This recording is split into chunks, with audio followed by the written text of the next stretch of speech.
मंगलाचरण की तैयारी। उच्चारण संभाल के करना केशों का। ओम नमः सिद्धेभ्यः, नमो अरिहन्ताणं, नमो सिद्धाणं, नमो आयर्याणं, नमो उवज्झायाणं, नमो लोय सव्वसाहूणं,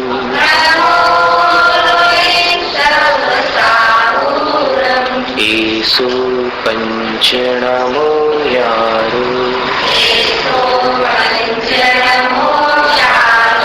सव्वपावपणासनो, मंगलानं च सव्वेसिं, पठमं हवैमङ्गलम्,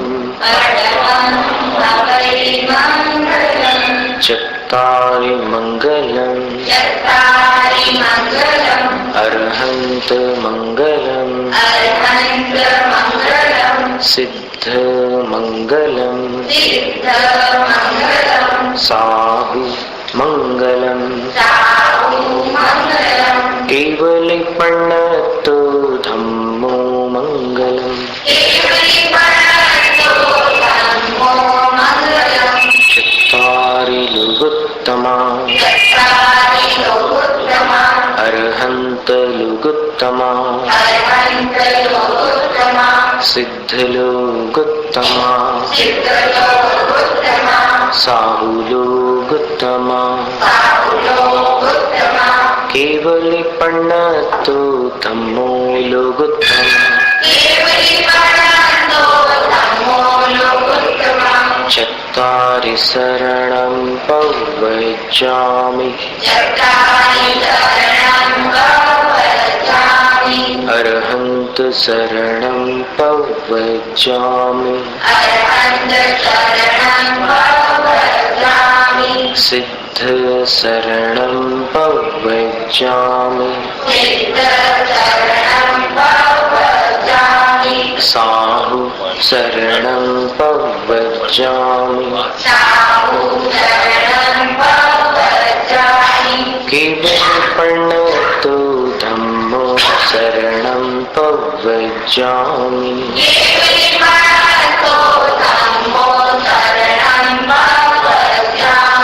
परम पूज्य देवादिदेव प्रथम तीर्थंकर भगवान श्री आदिनाथ भगवान की, भक्तामर स्तोत्र की, आचार्य श्री गुरु विद्यासागर मुनिराज की।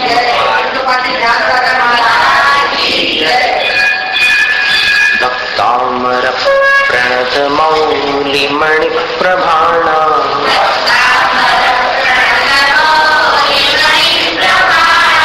मुद्योत कंदलित पाप तमोवितानम्,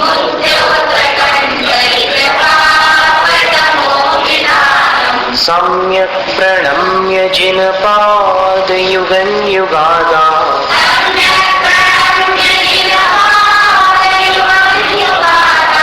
वालम्बनं भवजले पतताञ्जनानां,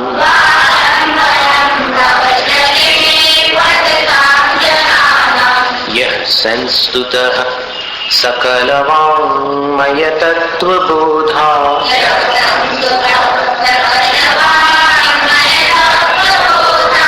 दुद्भूत बुद्धिपटुभिः सुरलोकनाथैः,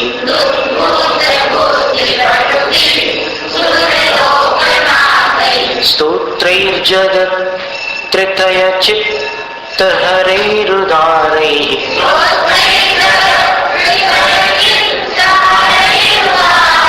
स्तोष्ये किलाहमपि तं कथमञ्जिनेन्द्रम्,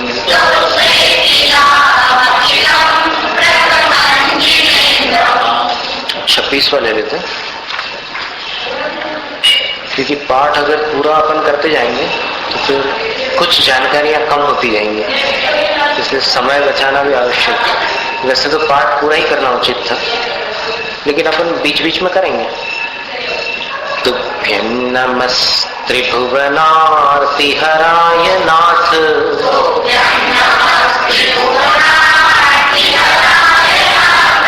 तुभ्यं नमः क्षितितलामलभूषणाय,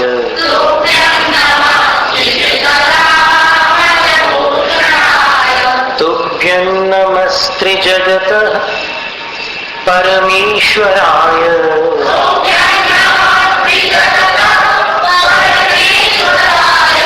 तुभ्यं नमो जिनभवो दधिशोषणाय,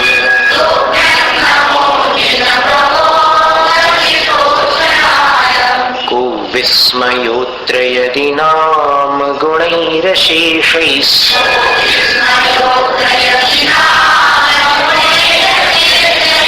त्वं संश्रितो निरवकाशतया मुनीश,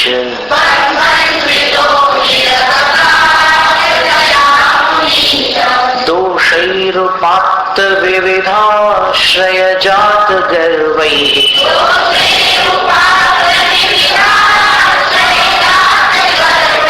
स्वप्नान्तरेऽपि न कदाचिदपीक्षितोऽसि,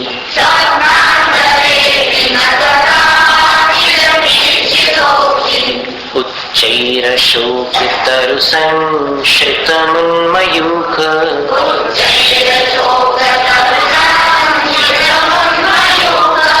मा भाति रूपममलं भवतो नितान्तम्,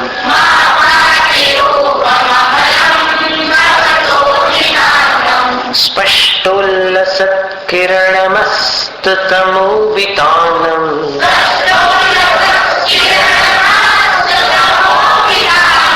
बिम्बं रवेरिव पयोद्धर पार्श्ववर्ति,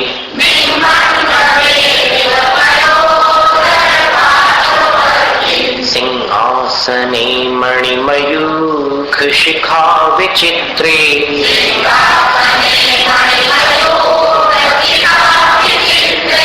विभ्राजते तव वपुः कनकावदातम्,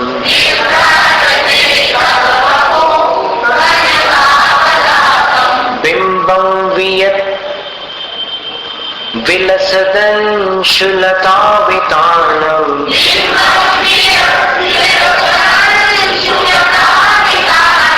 तुङ्गोदयाद्रिशिरसीव सहस्ररश्मिः,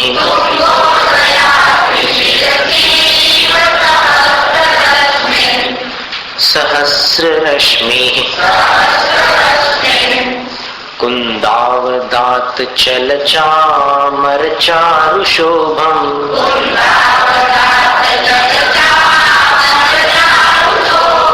विभ्राजते तव वपुः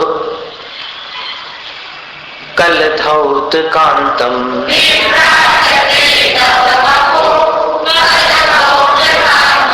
उद्यत शशांक शुचिनिर झरवारिधार,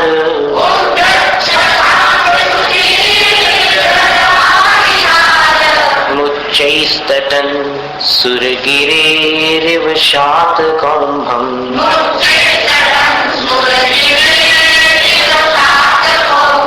छत्रत्रयं तव विभाति शशांककान्त,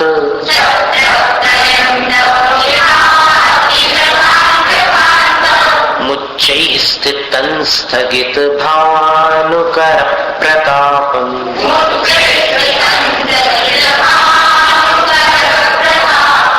मुक्ताफल प्रकर जाल विवृद्ध शोभम्,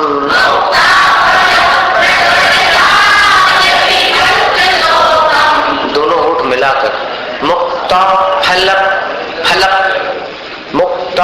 फल प्रकर जाल विवृद्ध शोभम्,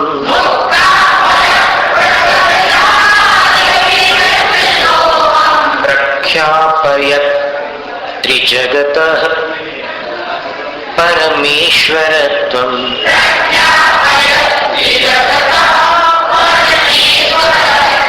प्रख्यापयत् त्रिजगतः।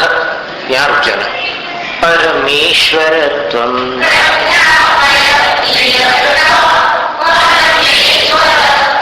गंभीरतारवपूरित दिग्विभागस्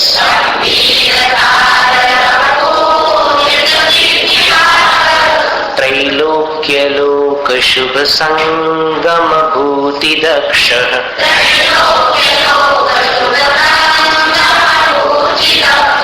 सद्धर्म राज जय घोषण घोषकः सन्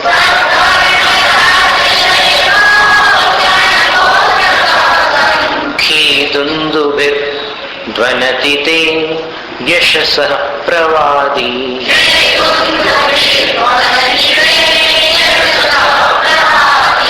खेदुन्दुभिर्, दोनों में ऊ की मात्रा बोलना। खेदुन्दुभिर, वैसे अगले वाले काव्य में कुसुम में सुम स में भी ऊ की मात्रा बोलना। खेदुन्दुभिर ध्वनति ते यशसः प्रवादी।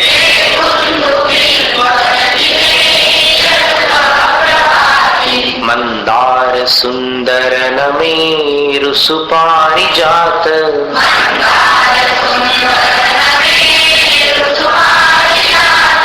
संतानकादि कुसुमोत्कर वृष्टिरुद्घा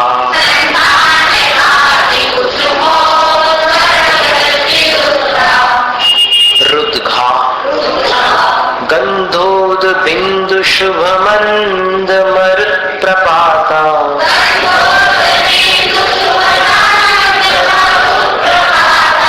दिव्या दिवः पतति ते वक्षसान्ततिर्वा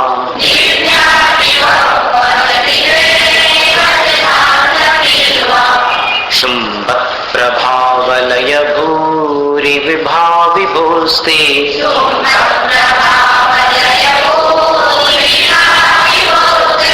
लोकत्रये द्युतिमतां द्युतिमाक्षिपन्ति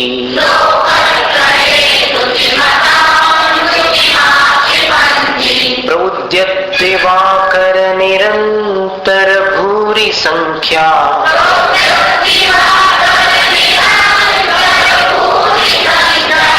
दीप्त्या जयत्यपि निशामपि सोम सौम्याम्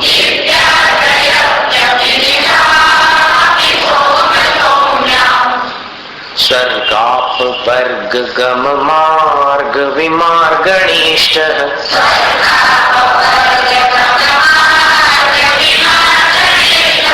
सद्धर्म तत्व कथनैक पटुस्त्रिलोक्याः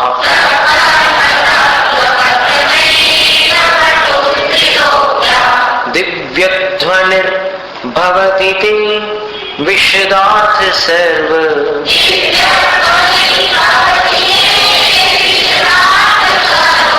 भाषा स्वभाव परिणाम गुणैः प्रयोज्यः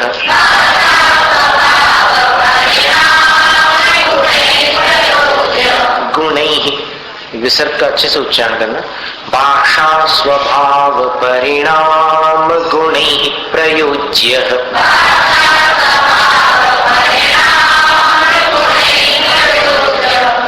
उन्निद्र हेम नव पंकज पुंज कांति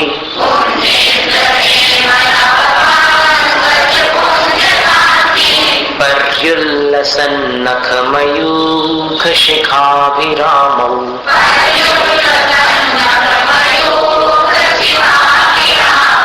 पादौ पदानि तव यत्र जिनेन्द्र धत्तः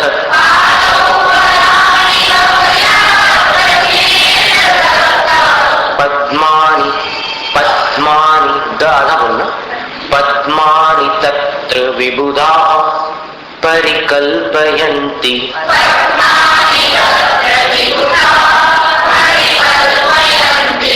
एक सुधारो तो फिर विबुधा उसमें मिल गया परिकल्पयन्ति। विबुधा अलग बोलिए। पद्मानि तत्र विबुधा परिकल्पयन्ति।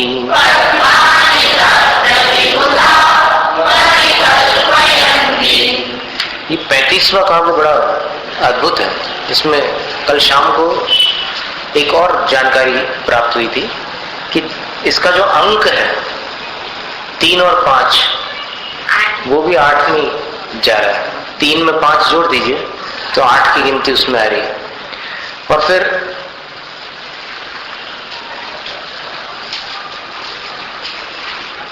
ये 3 और 5 न्यूमेरोलॉजी नाम की एक शाखा होती है ज्योतिष में, अंक ज्योतिष।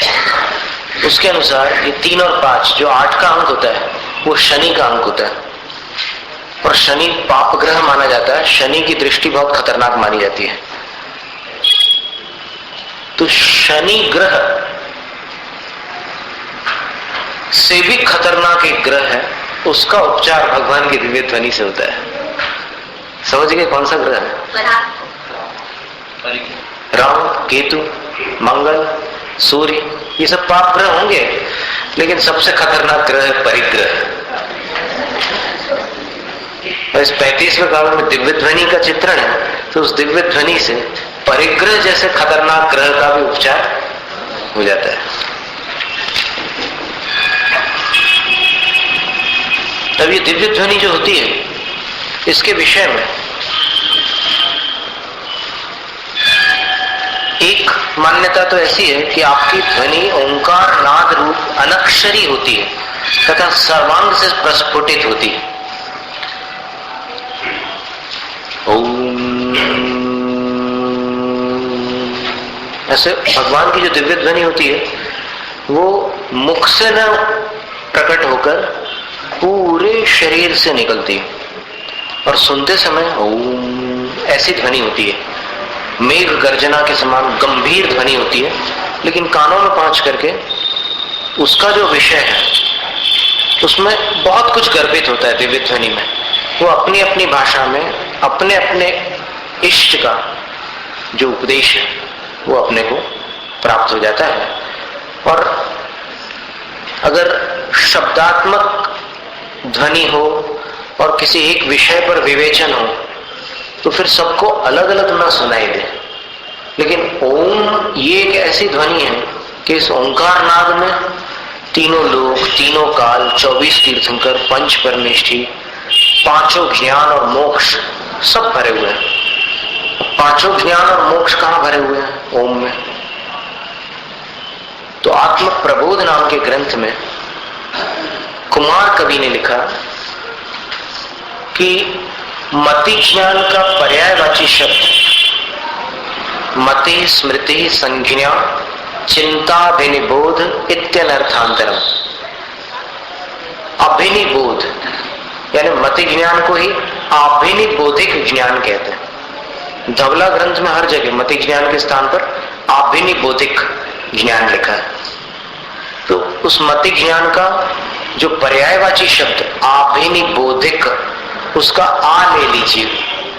ओम बना रहे अपन है? आ ले लिया।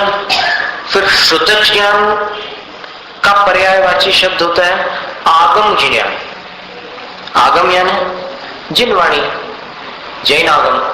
तो उस आगम का ज्ञान श्रुतक ज्ञान होता है। तो श्रुतक ज्ञान का भी आगम ज्ञान की अपेक्षा से आ ले लो। आ में आ मिला तो आ ही रहता है। अब तीसरा ज्ञान कौन सा है? मति ज्ञान, श्रुति ज्ञान और तीसरा अवधि ज्ञान। सुना है नाम आपने अवधि ज्ञान? तो अवधि ज्ञान का अ ले लीजिए तो भी आ रहा।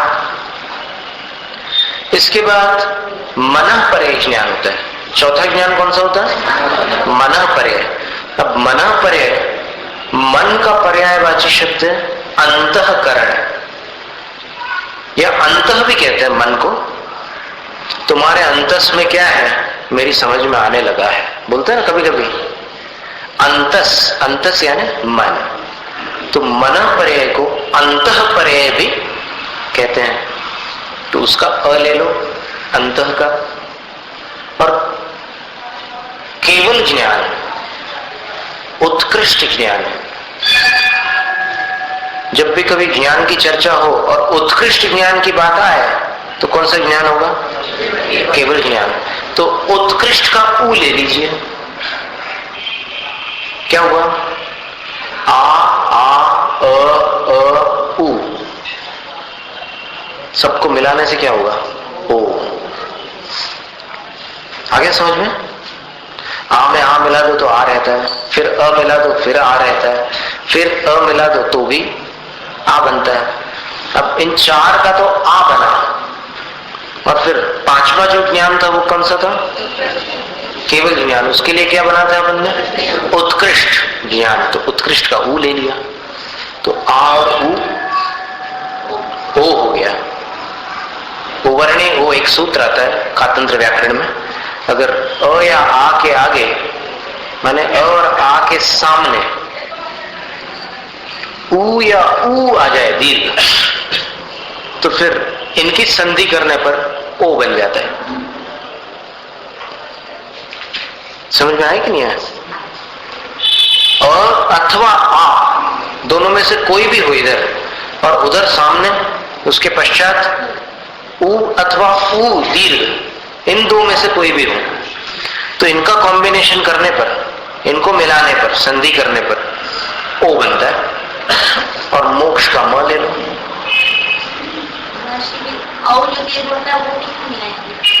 औ जो होता है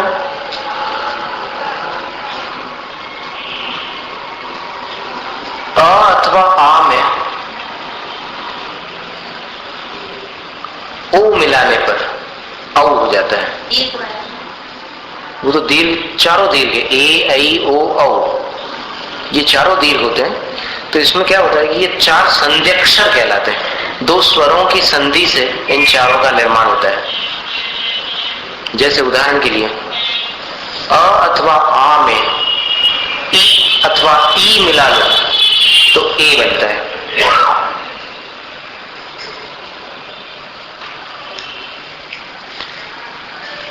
और ऐ बनाना हो तो अ अथवा आ में ए मिला दो तो ऐ बन जाएगा। व्याकरण के नियम है छोटे छोटे संधि संबंधी। उसी प्रकार ओ कैसे बना?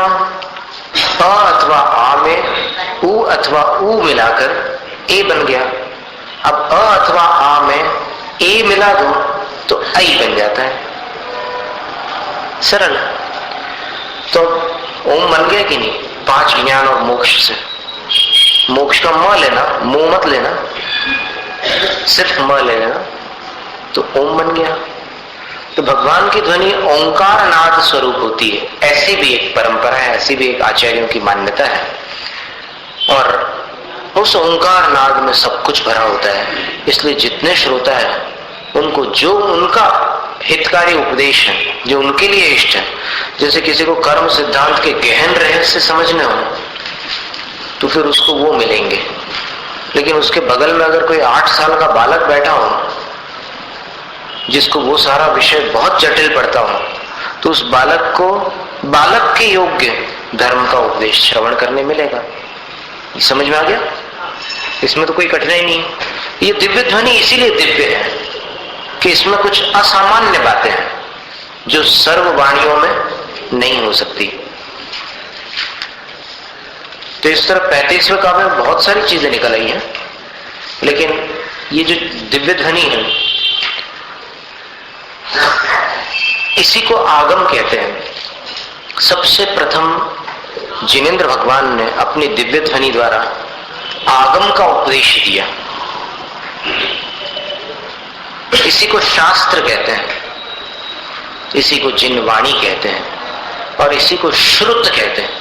श्रुत, श्रुत, शास्त्र, जिनवाणी, आगम, ये सब भगवान की वाणी रूप ही है।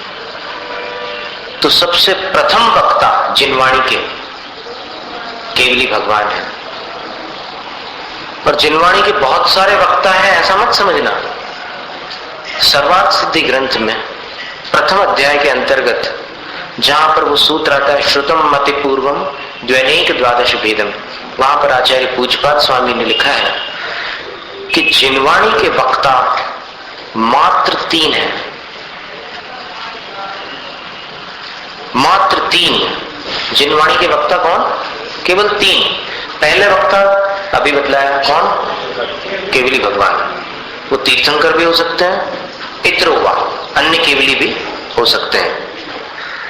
दूसरे वक्ता श्रुत केवली होते हैं। गणधर देव श्रुत केवली होते हैं। तो गणधर देव आदि जितने श्रुत केवली हैं वो जैन आगम के दूसरे वक्ता हैं। और तीसरे वक्ता कौन है? तीसरे वक्ता उन गणधरों की परंपरा के जो आचार्य परमेष्ठी हैं वे हैं परंपराचार्य।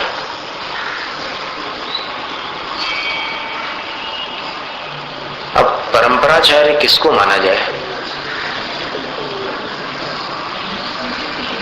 बीच में जो परंपराएं चालू हो जाती है काल दोष से, उन परंपराओं की यहां चर्चा नहीं है।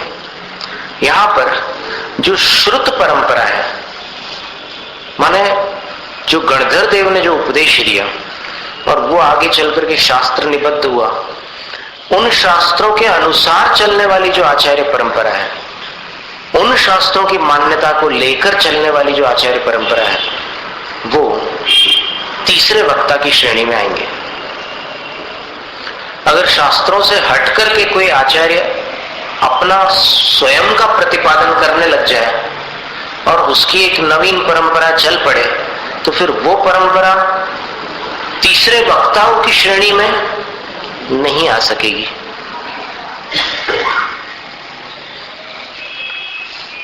अब इसमें मैं एक जानकारी आपको दे दें। जैसे आपने ये सुना होगा कि बीच में 9वीं शताब्दी के लगभग कहीं किसी कारणवश जिनेंद्र भगवान की काष्ठ प्रतिमाओं का निर्माण हुआ, लकड़ियों की मूर्तियां बनाई गई। सुना है आपने? और लकड़ियों की मूर्तियां जब बनाई गई तो फिर कुछ समय के पश्चात उन प्रतिमाओं में दरारें पड़ने लग गई, क्योंकि लकड़ी सूखती है तो फिर उसमें क्रैक्स आते हैं। फिर उसका उपाय श्रावकों ने जब गुरु से पूछा तो गुरु ने उनको पंचामृत की विधि बतलाई और तब से पंचामृत अभिषेक जैन परंपरा में शामिल हो गया। पहले पंचामृत अभिषेक नहीं था। ये आपने सुना होगा। हम अभी ये नहीं बता रहे हैं कि ऐसा ऐसा है, हम निर्णय नहीं दे रहे अपना, हम ये बता रहे हैं कि ऐसी चर्चा आपके कानों तक पहुंची होगी।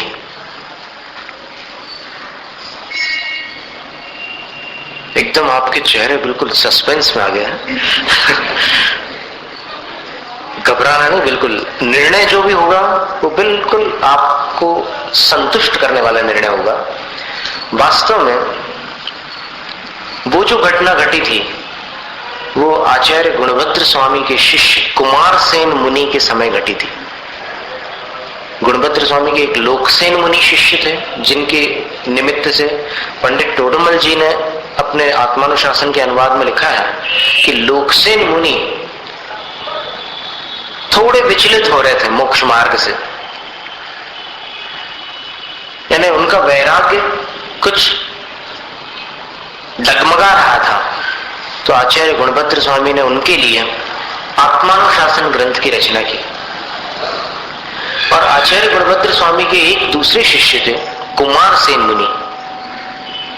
उन्होंने सल्लेखना का नियम ले लिया, लेकिन आयु शेष होने के कारण वो सल्लेखना नहीं हो सकी, आयु लंबी थी, इसलिए फिर वो नियम उनको छोड़ना पड़ा।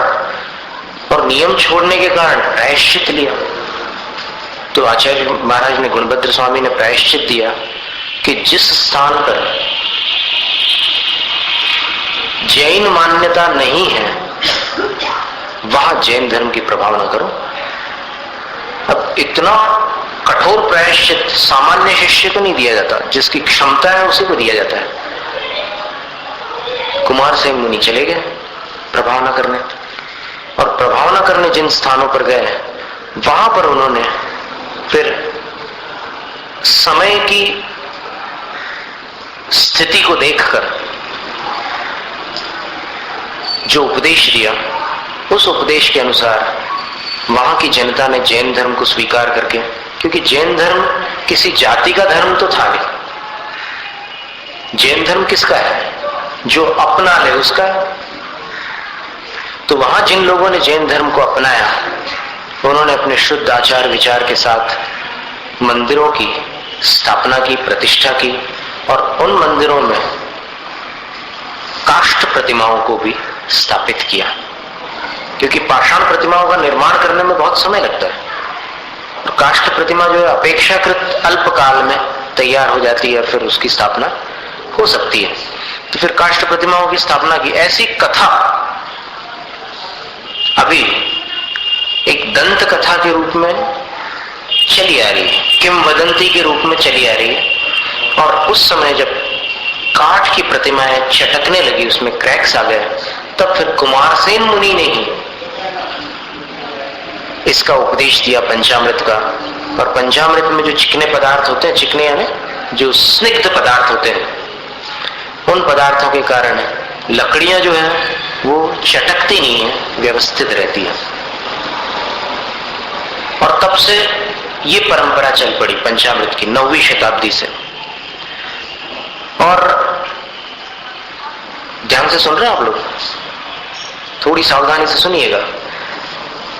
फिर काष्ठा संघ नाम का एक संघ प्रसिद्ध हुआ। ये भी नाम सुना है आपने, काष्ठा संघ? जैन संघों में बहुत प्रकार के संघ है, मूल संघ है, नंदी संघ है, सेन संघ है, ऐसे कई प्रकार के संघों में फिर काष्ठा संघ तैयार हुआ। ऐसा उन लोगों का कहना है जो पंचामृत के विरोधी है। अब देखो पूरा पेज पूरा हो गया है और अंतिम शब्द आ गया है किंतु, परंतु। मतलब ये जो कथा है, इस कथा को वे लोग कहते हैं जो पंचामृत का विरोध करते हैं। और सच्चाई क्या है? सच्चाई को जानने के लिए निष्पक्ष होना पहली शर्त है। जिसके अंदर वे पक्षाग्रह होगा वो कभी सत्य तक नहीं पहुंच सकता। तो निष्पक्ष होकर के अगर देखें तो फिर पता चलता है कि ये घटना जब घटी थी,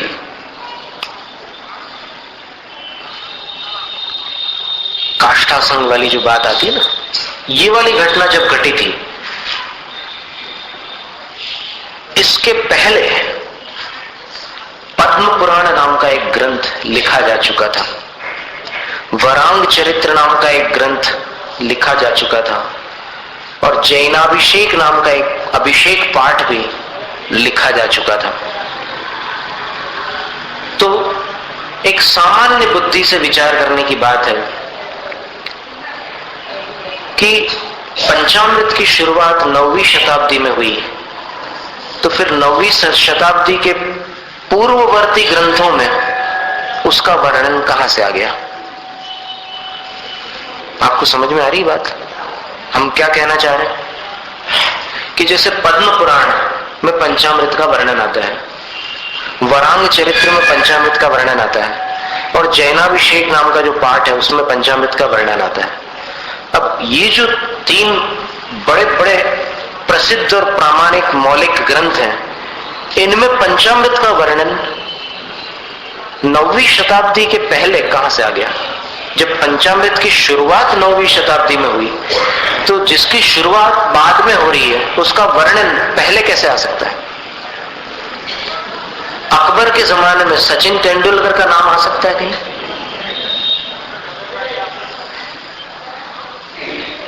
क्यों नहीं आ सकता? क्योंकि सचिन तेंदुलकर के मां बाप भी उस समय नहीं पैदा हुए थे।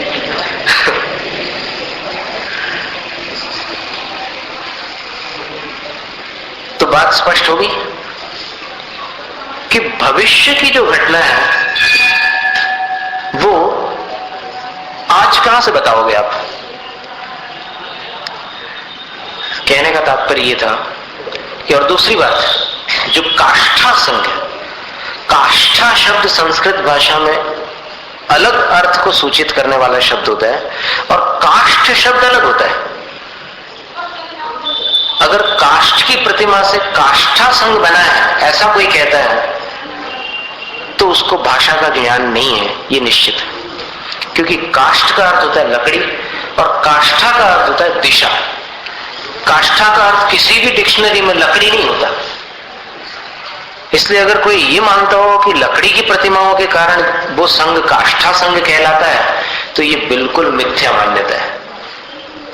हम पंचामृत के समर्थक नहीं है, न जलाभिषेक के समर्थक है। हम पंचामृत के विरोधी नहीं है और न जलाभिषेक के विरोधी है, न्यूट्रल। हमें इससे कोई मतलब नहीं है। हमने पहले दिन, आपकी स्मृति में यदि बात हो तो दोनों प्रकार के अभिषेकों से कितना लाभ होता है और कितनी विशुद्धि आती है, कितने चमत्कार होते हैं, इसका वर्णन किया था, याद है आपको? और उसके कुछ समय बाद, एक आध दिन बाद वो आ गए थे, वो सज्जन अमरावती वाले, जिनके गले पर पंचामृत अभिषेक लगाने से उनका 7 वर्ष पुराना रोग एक दिन में समाप्त हो गया था। और जलाभिषेक का भी हमने उदाहरण दिया था। क्या उदाहरण दिया था?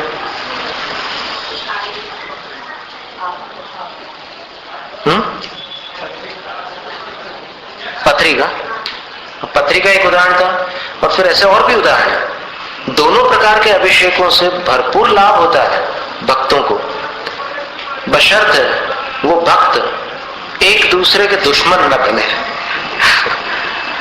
जिसको जो करना है वो अपने तरीके से करता रहे, लेकिन एक दूसरे का विरोध करने के लिए, अपने को सत्य और सामने वाले को असत्य सिद्ध करने के लिए ऐसे झूठे प्रमाण न दें। ये जो प्रमाण हमने आपके सामने प्रस्तुत किया ना कि लकड़ी की प्रतिमा के कारण पंचामृत, अब लकड़ी की प्रतिमाएं बनी 9वीं शताब्दी में, ठीक है?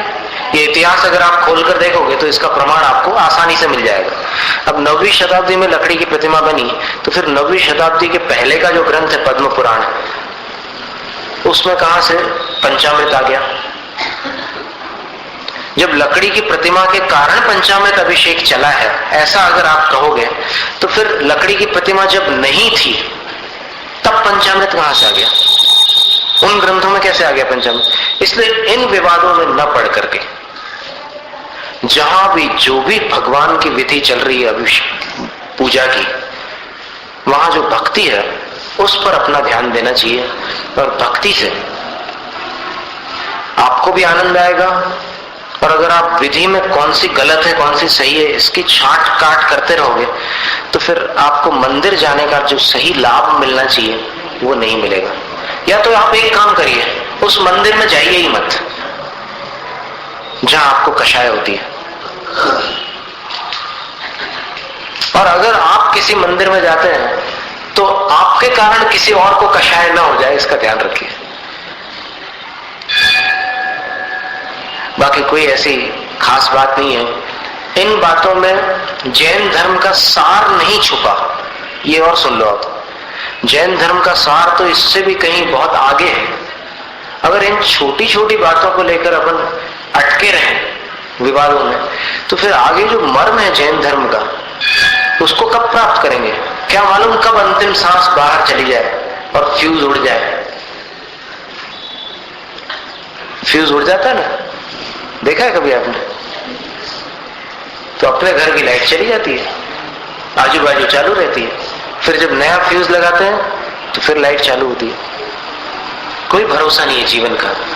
इसलिए इन विवादों में न पड़कर अच्छी तरह से भगवान की आराधना करो। तो ये क्या होता है कि अगर किसी ने ऐसा प्रतिपादन कर दिया और मान लो कोई गुरु ऐसा बोल दे, तो फिर जितने लोग उनको मानने वाले हैं वो एक परंपरा बन जाएगी उनकी। वो परंपरा तृतीय वक्ताओं की श्रेणी के अंतर्गत इसलिए नहीं आएगी क्योंकि मूल परंपरा नहीं है, मूल परंपरा नहीं है। और दूसरी बात, एक हम आज इतनी विसंगतियों में अपन अपने मन को कैसे शांत रखे उसका एक उपाय बतला देते हैं। ये लौकिक उपाय नहीं, धार्मिक क्षेत्र की बात कर रहे हैं। अपन अभी वर्तमान में जो उपलब्ध शास्त्र हैं उनमें से अपन देख लें कि कहां क्या क्या वर्णन मिलता है। अथवा जिसको जानकारी है उसके पास जाकर के वो इकट्ठा कर लो कि कौन से ग्रंथ में कहां पर किस बात का वर्णन है। अब इसके बाद अपन एक संकल्प करो कि मैं इसमें सही गलत का फैसला नहीं करूंगा, और अपनी श्रद्धा पर थोड़ा सा जा करके ये देखो कि जो भी देव शास्त्र गुरु हैं, अगर किसी ग्रंथ में कोई आचार्य परमेश्वर ने किसी विधि का वर्णन किया है तो उस विधि से ये विश्वास रखना कि मेरा अहित नहीं हो सकता। अगर कोई कषायवश किसी बात का प्रतिपादन करता है और किसी को गुमराह करता है तो उस तरह से तो अहित हो सकता है किसी का, लेकिन जिन आचार्यों ने सहज भाव से निर्दोष अभिप्राय से ग्रंथों की रचना की, उन ग्रंथों में जो भी मिलेगा आपको, अब कहीं अगर आपको जलाभिषेक मिल जाए तो उससे भी आत्मा का अहित नहीं होने वाला, कहीं पंचामृत मिल जाए और आप कर लो तो उससे भी अकल्याण तो नहीं होगा। फिर बाद में अपन पता कर लेंगे कि विदेह क्षेत्र में क्या होता है। अभी आपके पास उपाय है क्या ये जानने का? आज अपने पास कौन सा उपाय है कि विदेह क्षेत्र में क्या विधि है? आज अगर अपने पास उपाय नहीं है, मान लो किसी के पास कोई देव हो, कोई परिचित देव हो, तो भी अपन ये नहीं कह सकते कि उस देव ने कहा इसलिए वहां पर वो चल रहा है, क्योंकि देव के पास सत्य व्रत नहीं होता। हो सकता है वो कभी सत्य बोले और हो सकता है कभी असत्य भी बोले। अपन देववाणी पर तीर्थ का प्रवर्तन नहीं कर सकते, अपन जिनवाणी पर ही चलकर तीर्थ का प्रवर्तन कर सकते हैं। इसलिए आज के शास्त्रों में जो भी मिलता है उसमें अपन अपने को जो करना है वो अपना निर्णय है, लेकिन सही झूठ का निर्णय न करके जब अपने को कोई केवली भगवान मिल जाए अथवा अपने को कोई ऐसा सानिध्य मिल जाए कि जहां निर्णय हो सकता हो तो वहां जाकर के निर्णय करें। सांगानेर के विद्यार्थी हमारे पास आए थे तो फिर उन्होंने कहा कि महाराज कोई ऐसा कोई सूत्र दीजिए, कोई ऐसी शिक्षा या उपदेश दीजिए। तो हमने उनको एक ही बात कही थी कि 10 मिनट में गलत निर्णय करने की अपेक्षा 10 वर्षों में सही निर्णय करना अपने लिए हितकारी है। और क्या होता है कि समर्थक तो सबको मिल जाता है, जो आपके इष्ट जन है वो आपकी बात का समर्थन कर देंगे। अब समर्थकों की भीड़ से सत्य का निर्णय नहीं होता, ये और लिख लो, समर्थकों की भीड़ से सत्य का निर्णय नहीं होता। और इसमें वास्तव में देखा जाए तो सत्य और असत्य के विषय में कषाय करना व्यर्थ है, क्योंकि असत्य का डंका पीटने से सत्य असत्य नहीं बनता और असत्य सत्य नहीं बनता। सत्य हमेशा सत्य रहता है। इसलिए यदि आचार्य परंपरा से अपने को कोई ऐसी बात मिल रही है और वो मान लो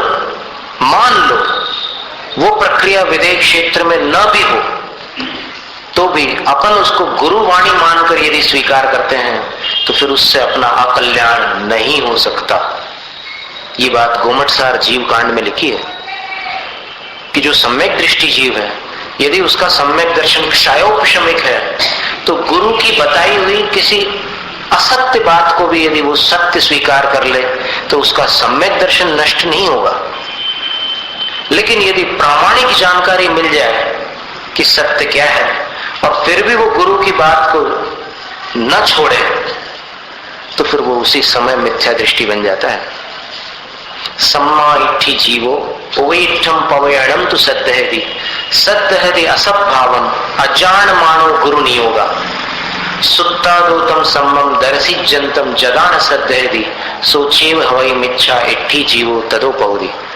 कितना निष्पक्ष है जैन दर्शन। आचार्य नेमिचंद सिद्धांत चक्रवर्ती गोमटसार जीव कांड में कहते हैं कि सम्यक दृष्टि जीव जिनवाणी के उपदेश पर श्रद्धान करता है और गुरु के निमित्त से किसी असत्य को भी सत्य मानकर स्वीकार कर लेता है, पर होता है सम्यक दृष्टि किंतु यदि शास्त्र प्रमाण के माध्यम से अथवा गणधर आदि ज्ञानी गुरुओं के निमित्त से उसको सत्य की सही जानकारी मिल जाए, फिर भी वो गुरु द्वारा प्रदत्त जो असत्य जानकारी थी, अब गुरु ने असत्य जानकारी क्यों दी, तो उसका कारण गुरु की गलती नहीं है। गुरु के मुख से कभी कोई शब्द ऐसा निकल सकता है, मान लो बोलते बोलते चूक जाए, जैसे 5वां गुणस्थान बोलना और चौथा निकल जाए मुंह से धोखे से, ऐसा स्खलन संभव है। और आयुर्वेद ग्रंथ में आचार्य उग्रादित्य स्वामी ने लिखा है कि जब मनुष्य को भूख लगती है तब शब्दों में स्खलन हो जाता है। तो हो सकता है गुरु महाराज उपवासी हो, 3 दिन का उपवास हो, और उनके मुख से कोई ऐसा वाक्य निकला हो जिसमें शब्द स्खलित हो गया हो, और फिर वो शिष्य जो है सामने, उसने उसको वैसा का वैसा स्वीकार कर लिया जिनवाणी मानकर, तो वो तो सम्यक दृष्टि है, लेकिन जो मान्यता है उसकी उसमें त्रुटि है। और बाद में उसको सही मान्यता मिल जाए शास्त्र से, तो उस सही मान्यता को सम्यक दृष्टि स्वीकार कर ले तो सम्यक दृष्टि है। और अगर उसको न स्वीकार करके नहीं नहीं मेरे गुरु ने तो ऐसा ही कहा था, तो उसका दुराग्रह बना ले, तो फिर वो सम्यक दृष्टि भी उसी वक्त मिथ्या दृष्टि बन जाता है। इससे निष्पक्ष और कौन सा धर्म मिलेगा आपको संसार में, कि जहां गुरु के पक्षपात को भी मिथ्यात्व का कारण कह दिया। देखो, गुरु की बात को उसने जिनेंद्र भगवान के वचन मानकर स्वीकार किया था, इसलिए सम्यक दृष्टि था। लेकिन अब जिनेंद्र भगवान के वचन उसके सामने दिखाने के बाद भी यदि वो उस बात को नहीं छोड़ता, जो जिनवाणी में नहीं है उस बात को नहीं छोड़ता, तो फिर वो उसी समय मिथ्या दृष्टि बन जाता है। कितना निष्पक्ष है जैन दर्शन। इसलिए यहाँ पर कोई ऐसे पक्षपात की बात नहीं, दुराग्रह की बात नहीं है। सबको आनंद पूर्वक भगवान की भक्ति करना चाहिए। श्रवण बेलगुल चले गए, वहां का जो भव्य अभिषेक होता है उसका भी आनंद दीजिए। वहां जाकर के ये काष्ठ की प्रतिमा से ये सब हुआ था, ऐसा हुआ था, इस प्रकार से अपने मन को क्यों कलुषित करते हो? या फिर जाओ मत। अगर आपको आकुलता होती है तो फिर जाओ मत, और अगर जाते हो तो फिर भक्ति रस का आनंद लो। फिर एक बात और आती है कि जैसे मान लो जलाभिषेक हो रहा है, और जलाभिषेक हो रहा है तो फिर उसमें से कभी कभी कुछ धाराएं धरती पर आ जाती है। अब ये भी एक बहुत मौलिक प्रश्न है, बहुत से लोगों के मन में शंका होती है कि जो पैरों में आ गया गंधोदक, उससे पुण्य होगा या पाप? ये शंका होती है कई लोगों के मन में। और फिर एक बार हम इंदौर में गोमटगिरी नाम का एक क्षेत्र है, आपने नाम सुना होगा, वहां पर बड़े बाहुबली भगवान है। वार्षिक मेला था उस दिन उपाध्याय निजानंद सागर जी मुनिराज थे, ऐलख निशंक सागर जी भी थे, और हम भी वहां पर पहुंच गए थे सिद्धरकूट से विहार करते हुए। तो उस समय वो मस्तकाभिषेक हो रहा था, और मस्तकाभिषेक के समय पहले ये चेतावनी दी थी लोगों को कि भाई कोई एकदम आगे भीड़ मत मचाना, नहीं तो पैरों में गंधोदक आएगा, और जितना पुण्य कमा रहे हो उससे ज्यादा पाप का बंद होगा। लेकिन जब वो अभिषेक होने लगा तब वो भीड़, वो जनता अपनी भावनाओं को संभाल नहीं सकी, और एकदम उस अभिषेक को देखने के लिए वो भीड़ आगे की तरफ उमड़ पड़ी। हमने उस समय वहां जितने लोग दिखाई दे रहे थे, हम लोग तो ऊपर थे, तो वहां नीचे जितने लोग दिखाई दे रहे थे उन सबके फेस को देखा, फेस रीडिंग। और फेस रीडिंग करके हमने आसपास जो त्यागी व्रती थे उनसे हमने प्रश्न पूछा कि देखिए इनके चेहरे को देखिए आप एक क्षण के लिए, फिर हमारे प्रश्न का जवाब देना। तो उन्होंने सबने उनके चेहरे देखे, तो उनके चेहरों पर आनंद और भक्ति का भाव स्पष्ट दिखाई दे रहा था। हमने इनसे पूछा कि इस भाव के साथ क्या पाप का बंध हो सकता है? यद्यपि वो जो अभिषेक है उसके कण उनके ऊपर आ रहे हैं, पूरे शरीर के ऊपर, और कुछ उनके पैरों के नीचे भी, आ रहे हैं, लेकिन उनके फेस रीडिंग करके देखो, उनके जो भाव, हृदय के जो भाव चेहरे पर झलक रहे हैं. The face is the index of your heart.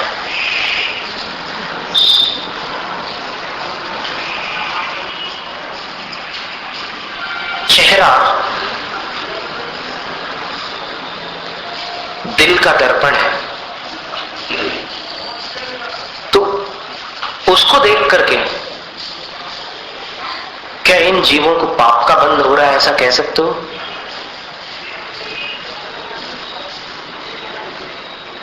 अब फिर वही शंका सामने आ गई आपके दिमाग में. फिर जो गंधोदक पैरों में आया है उससे पाप का बंध होगा या नहीं होगा? तो इसका उत्तर यह है कि अगर वो अनादर का भाव अपने हृदय में रखकर गंधोदक पर पैर रख दे, या फिर विचार भी कर ले पैर रखने का, तो महान पाप का बंध होगा. और यदि उसके अंदर अभिषेक के प्रति, गंधोदक के प्रति और समस्त क्रिया के प्रति, उस उत्सव के प्रति अत्यंत भक्ति और आनंद का भाव है, तो उसको पाप का बंध नहीं होगा. और इसका हम एक दृष्टांत आपको देते हैं, नहीं तो दृष्टांत के बिना बात अधूरी न रह जाए. मैना सुंदरी ने जब श्रीपाल के ऊपर गंधोदक छिड़का था, तो गंधोदक छिड़कते समय क्या एक भी बूंद धरती पर नहीं गिरी थी? आप थोड़ा अपनी धारणाओं को थोड़ा ढीला करके विचार करो, क्योंकि हम बिल्कुल आपके ऊपर कोई बात थोपने नहीं वाले. आप अपनी विवेक से निर्णय करना. मैना सुंदरी ने जब गंधोदक छिड़का था, तब क्या एक भी बूंद धरती पर नहीं गिरी थी?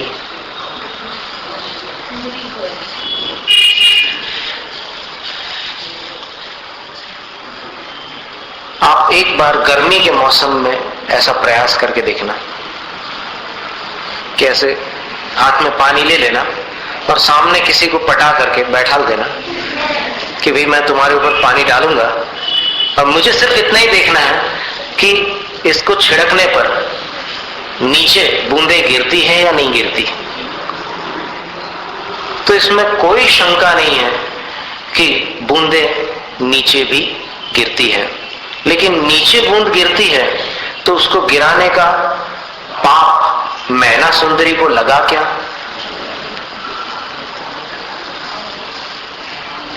या फिर आप ये कहो कि जितनी बूंदे श्रीपाल पर गिरी उतना पुण्य, और जितनी बूंदे धरती पर गिरी उतना पाप. इसका मतलब ये हुआ कि एक साथ और पुण्य और पाप दोनों हो गए. पर वास्तव में देखा जाए तो पुण्य और पाप का संबंध भावनाओं के साथ अधिक है. पहली बात तो यह है कि मैना सुंदरी ने गंधोदक छिड़का क्यों? गंधोदक पर उसकी श्रद्धा थी या नहीं थी? अगर श्रद्धा न होती तो छिड़कती क्या? तो पहली बात तो यह हुई कि उसकी भावना में श्रद्धा तो थी.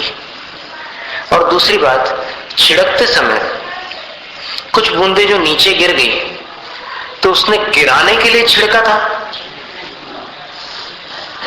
गिराने के लिए तो नहीं छिड़का था. उसकी भावना क्या थी कि इस गंधोदक से मेरे स्वामी को जो पीड़ा है उसमें राहत मिले, उसका शमन हो. तो फिर ये भावना भी शुभ थी और वो श्रद्धा भी शुभ थी, तो फिर अशुभ का बंध कहां से हो सकता है? तो इतनी सरल सी बात है. और अगर आदि पुराण में आप भगवान के अभिषेक का वर्णन पढ़ोगे, वर्धमान चरित्र में पढ़ोगे, पार्श्वनाथ पुराण में पढ़ोगे, ये सारे संस्कृत ग्रंथ हैं, इनमें अगर आप पढ़ोगे वर्णन, तो फिर इन वर्णनों में आप पाओगे कि देवता लोग एक दूसरे पर गंधोदक उछालते हैं ऐसे. अब जब गंधोदक उछालते हैं तब क्या होता होगा, इसकी कल्पना आप कर सकते हो. और फिर आचार्यों ने अभिषेक के वर्णन में उस बात का स्पष्ट उल्लेख किया है कि देवता लोग उछालते हैं. अगर वो कोई पाप क्रिया होती तो फिर आचार्य अभिषेक के उत्सव में उस पाप का वर्णन कैसे सम्मिलित करते? बात समझ में आ रही? तो बहुत सारी बातें ऐसी हैं जो न समझने के कारण, अथवा अपने ही किसी आग्रह के कारण, अथवा किसी की संगति के प्रभाव से अपन गलत अथवा सही मान लेते हैं। कई बातें ऐसी होती है जो गलत नहीं होती लेकिन अपने को गलत लगने लगती है। कई बातें ऐसी होती है जो सही नहीं होती लेकिन अपने को सही लगने लग जाती है। ये संगति का और वातावरण का प्रभाव होता है। इसीलिए ये बात एक अंत में कहने की बात ये है कि सभी को स्वाध्याय करना चाहिए। यानी कभी आपसे कोई पूछे कि कौन सा ग्रंथ पढ़ रहे हैं आप, तो आपका चेहरा शून्य नहीं होना चाहिए। नहीं, हम तो कोई नहीं पढ़ रहे हैं, ये जवाब नहीं होना चाहिए। आप जैन हैं। और देखिए, नीति वाक्यामृत नाम का एक ग्रंथ है, आपको बुलवा लेना चाहिए उसका। नीति वाक्यामृत कहीं भी मिले आपको, आप तुरंत बुलवा लीजिए और बाकी जिनवाणी का स्वाध्याय करने के पहले नीति वाक्यामृत पढ़ लीजिए। सबसे फर्स्ट ग्रंथ गृहस्थों के लिए उपलब्ध है, बिल्कुल सांगानेर से मिलता है, नया छपा हुआ है, बिल्कुल अब भी बुलाओगे आ जाएगा 2 दिन में। सांगानेर से छपा हुआ है, नया संस्करण उसका छपा हुआ है सांगानेर से, नीति वाक्यामृत। ये पहला ग्रंथ है जो आपको सही जैन बनने के लिए ये ग्रंथ पढ़ लेना चाहिए। फिर बाकी ग्रंथों का हम बिल्कुल निषेध नहीं कर रहे, समय सार पढ़ने का हम कभी विरोध नहीं करते, बस बशर्ते आपके अंदर पात्रता हो समझने की। जरूर पढ़ो, कौन मना करता है। नीति वाक्यामृत के रचयिता आचार्य सोमदेव स्वामी हैं,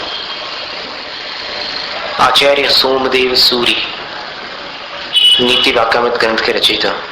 कैसे उठना, कैसे बैठना, कैसे बोलना, कैसे खाना, कैसे सोना, मतलब A to Z 24 घंटे की जो गृहस्थ की दिनचर्या है उसका पूरा वर्णन है। और उसमें देखिए 2 सूत्र जो हम आपको सुनाना चाहते थे वो ये थे कि जो जिनेंद्र भगवान की मान्यता वाले कुल में जन्मा है, क्या यानी जैन कुल में जिसका जन्म हुआ है और भगवान की पूजा नहीं करता, अयजनो ब्रह्मणः, एक सूत्र दिया उसमें, वो ब्रह्मा का ऋणी है, यानी आदिनाथ भगवान का कर्जदार है वो, कि जैन परिवार में पैदा हुआ और भगवान की पूजा नहीं करता, वो कर्जदार है। अयजनो ब्रह्मणः, आदिनाथ भगवान का ऋणी है। और फिर दूसरा सूत्र उसके बाद लिखा है, अस्वाध्यायो देवानाम, जो स्वाध्याय नहीं करता वो 24 तीर्थंकरों का कर्जदार है, क्योंकि उन्होंने तो दिव्य ध्वनि से आपको उपदेश दिया और आप किताब बंद करके घर में अलमारी में रख करके मस्त बैठ गए चाय पीने, नाश्ता करने, स्वाध्याय नहीं करते। तो अभी आप ये प्रारंभ कर दो, नीति वाक्यामृत पढ़ने में आपको कहीं भी भारी नहीं लगेगा। उसमें धर्म, अर्थ और काम पुरुषार्थ का इतना सुंदर वर्णन है कि आपको पढ़ने के बाद लगेगा कि अब मैं आदमी बनाऊं, अब मैं सही मनुष्य बनाऊं।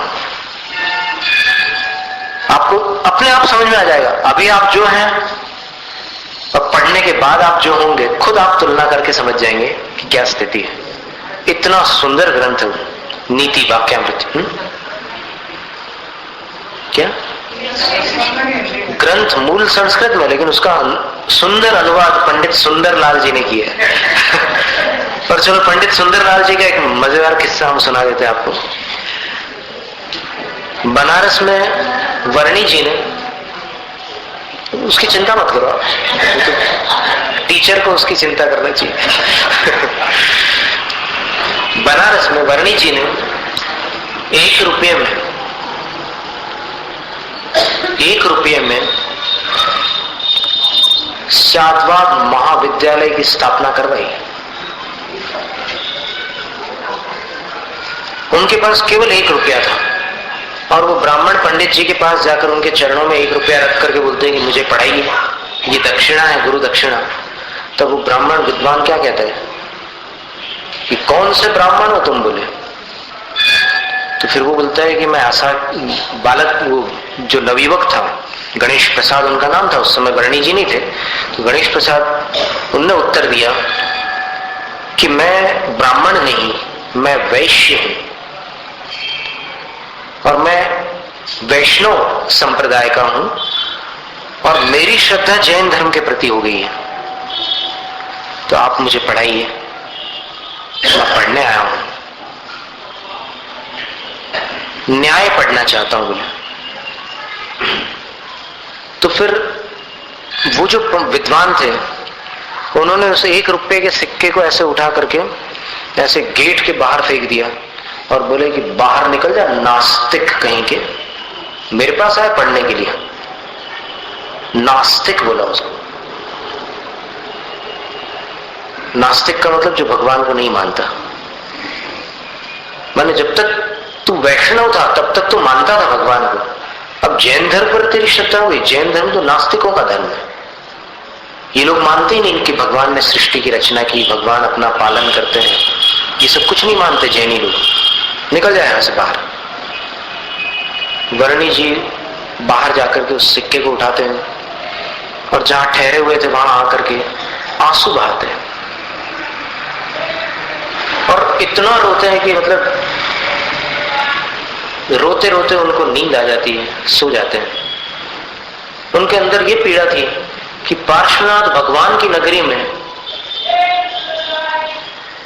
जैनत्व का इतना बड़ा अपमान उनको सहन नहीं हुआ। रोते रोते जब सो गए तब उनको स्वप्न में किसी ने आकर के कहा कि रोने से काम नहीं होता, पुरुषार्थ करो।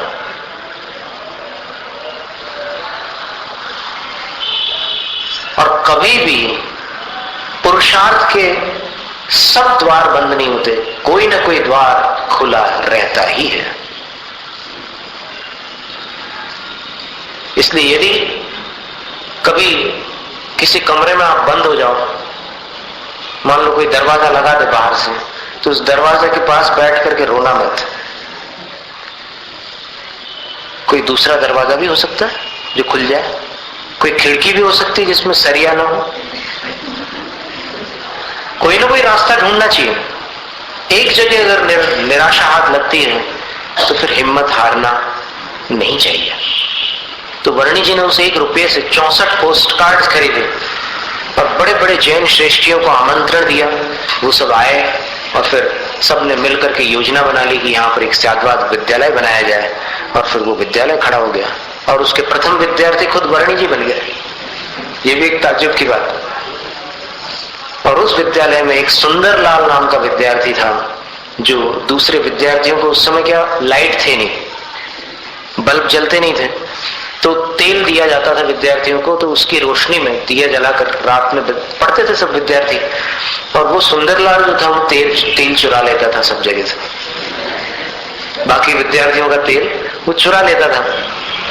तो एक बार ब्रह्मचारी गोकुल दास जी, जिनसे वर्णी जी ने जिनके सामने बैठकर 7 प्रतिमा का संकल्प किया था, वो ब्रह्मचारी गोकुल दास जी वहां पहुंचे। तो उन्होंने, उस टाइम तो वो ब्रह्मचारी नहीं थे, लेकिन उन्होंने पूछा उनसे कि ये, सबने शिकायत की विद्यार्थियों से, उन्होंने पूछा कि यहाँ कोई असुविधा तो नहीं है, आप लोगों की कैसी क्या व्यवस्था चल रही है। तो सब विद्यार्थियों ने कहा कि बाकी सब कुछ ठीक है, लेकिन 2 समस्या है। बोले किसके कारण है? बोले 2 समस्या है। यहाँ के प्रशासन के कारण तो नहीं है? बोले नहीं, ये हमारे बीच में एक विद्यार्थी है सुंदरलाल, उसके कारण हमारे सबके जीवन में 2 समस्या। क्या? तो बोले कि ये कविताएं लिखता है, एक समस्या तो ये है, किसी पे भी कुछ भी उठपटांग कविता लिख डालता है,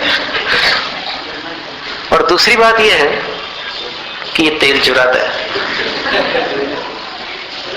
तो फिर गोकुलदास जी ने उस विद्यार्थी को अलग से बुलाया अपने एकांत में और उससे पूछा कि तुम ऐसा क्यों करते हो? बोले तो बोले कि क्या करूं, मेरी कविता लिखने की मेरी एक रुचि है, तो फिर मैं कविता लिखता हूँ। तो फिर उन्होंने बोला कि ठीक है, कविता के लिए मैं मना नहीं करता, पर कुछ अच्छी अच्छी कविताएं भी लिखा करो, इधर उधर किसी के ऊपर कविता लिखने के बजाय कुछ अच्छी कविताएं भी लिखा करो, लिखोगे ना?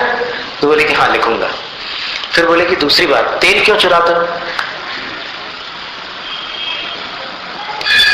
तो फिर बोले कि मैं तेल इसलिए चुराता हूं कि जब सारे विद्यार्थी सो जाते हैं, मैं दिन भर शैतानी करता हूं,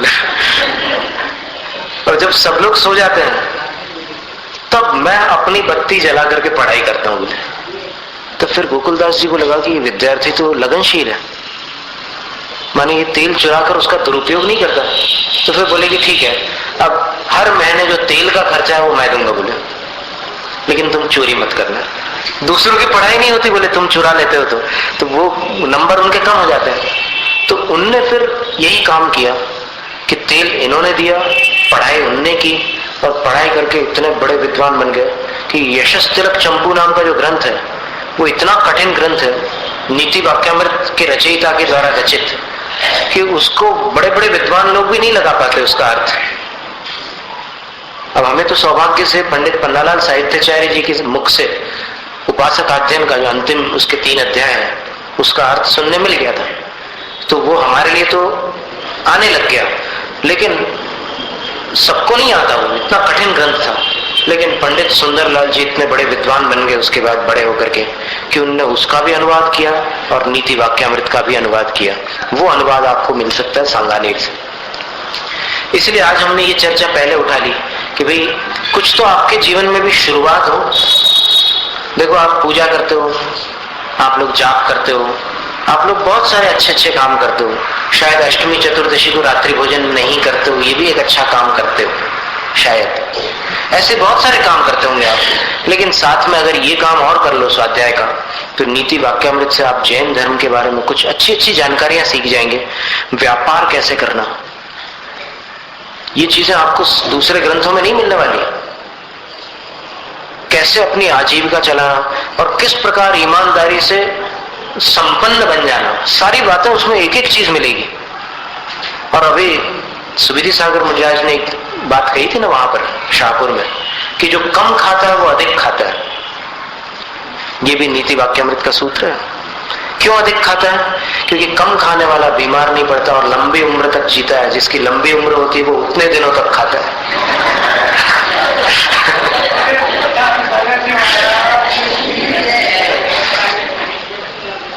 तो इसलिए हम इसका विशेष आपसे वो कर रहे हैं, आपको विशेष प्रेरणा दे रहे हैं कि नीति वाक्यामृत ग्रंथ आप जरूर पढ़ लीजिए, फिर देखिए आपके जीवन में कितना आनंद आता है। तो उसमें और भी बहुत सी जानकारी आपको मिलेगी जो बड़ी विचित्र विचित्र जानकारी है। अब आगे बढ़ते हैं अपन। तो अभिषेक और पूजा में बहुत सुंदर सुंदर ऐसी बातें हैं जिसमें मन लगा करके अपन विशेष पुण्य कमा सकते हैं और आपस में भी प्रेमपूर्ण वातावरण निर्मित कर सकते हैं। 37वें काव्य में आचार्य मानतंग स्वामी कहते हैं, उपसंहार कर रहे हैं, मैंने भगवान के उपदेश का जो वर्णन किया है, उनकी सभा का, अष्ट प्रातिहार्यों का, विहार का, उसका उपसंहार करते हुए इस विषय को पूर्ण कर रहे हैं। इत्थं यथा तव विभूति, इत्थं यथा, अनुस्वार का उच्चारण संयम जैसा, इत्थं यथा तव विभूति रभुजिनेन्द्र धर्मोपदेशन विधौ न तथा परस्य यादृक् प्रभा देन कृतः प्रहतांधकारा तादृक् कुतो ग्रहगणस्य विकाशिनोऽपि इत्थं यथा तव विभूति रभुजिनेन्द्र।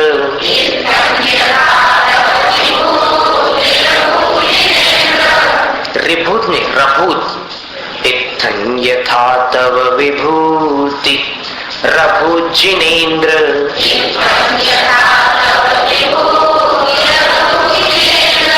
धर्मोपदेशन विधौ न तथा परस्य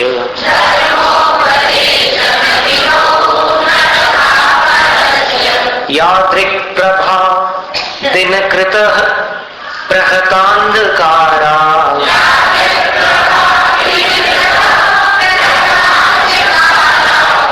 दिनकृतः पर रुकना है। यादृक् प्रभा दिनकृतः प्रहतांधकारा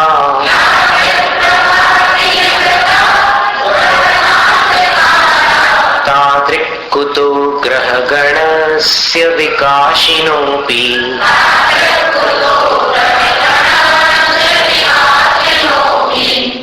अभी जैसे कम खाने की बात चली ना, अब कुछ बहनों में कम खाने की आदत होती है, उसको मेडिकल साइंस में एनोरेक्सिया नाम की बीमारी माना गया है। उसकी बात नहीं कर रहा है। कम खाने का मतलब जो ठास ठास करके ठूस ठूस करके खाते हैं ना, वैसा ना खाकर संतुलित भोजन करें। तो हे जिनेंद्र, इत्थम, इत्थम यानी इस प्रकार। किस प्रकार? तो पिछले 9 काव्यों में जो वर्णन आया ना, 9 काव्य कितने? 9। पिछले 9 काव्यों में जो वर्णन किया है भगवान की सभा का और विहार का, इत्थम इस प्रकार। हे जिनेंद्र, यथा तव विभूति अभूत, जैसी आपकी विभूति हुई थी, जिस प्रकार आपका वैभव हुआ था धर्मोपदेशन विधौ, धर्मोपदेश की प्रक्रिया में, विधि में, तथा परस्य न, वैसा अन्य किसी का वैभव नहीं हुआ। किसी के उपदेश में वो वैभव, वो शोभा नहीं होती जो जिनेंद्र भगवान के समवसरण में पाई जाती है।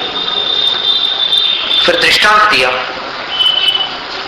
कि यादृक प्रहतांधकारा प्रभा दिनकृत, जैसी अंधकार विनाशक प्रभा दिनकृत सूरज की होती है, तादृक वैसी प्रभा विकाशिनोपि ग्रह गण से कुतः, प्रकाशमान होने पर भी ग्रह समूह की कैसे हो सकती है।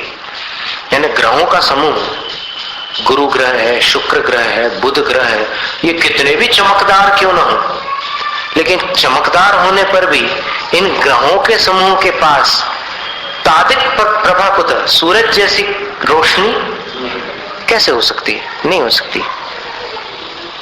यानी जिस प्रकार सूर्य जैसी रोशनी अन्य ग्रहों के पास नहीं हो सकती, भले वो चमकीले हों, उसी प्रकार भले ही अन्य उपदेष्टा पुण्यवान हो, लेकिन उनमें तीर्थंकरों जैसा वैभव नहीं हो सकता।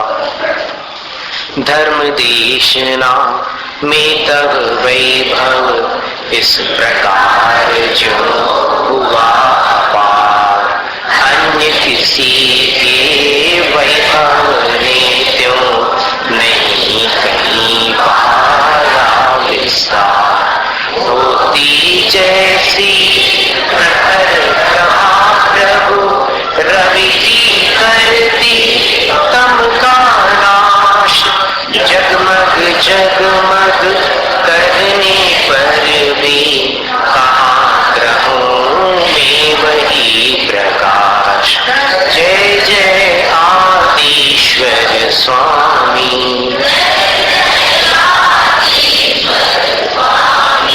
जय जय आदिश्वर स्वामी।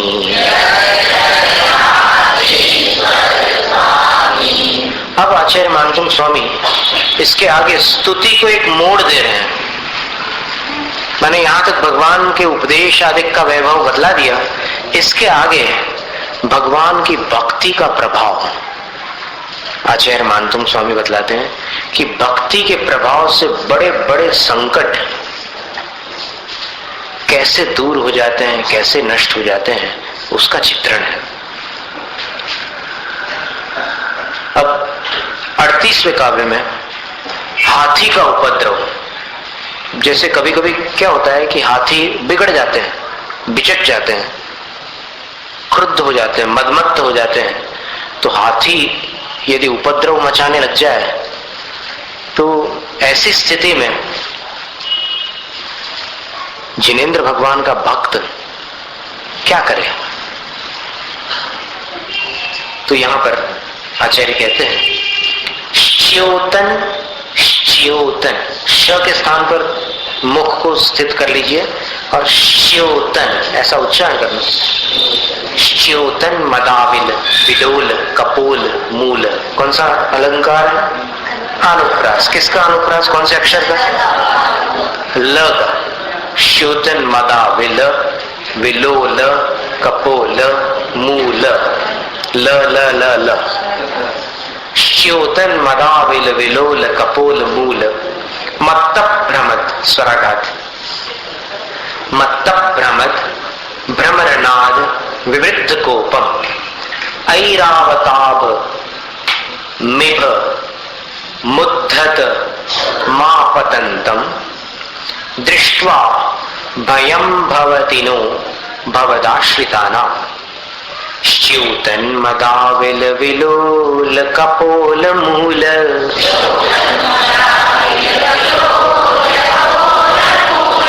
मत्त प्रमद भ्रमरनाद विवृद्ध कोपम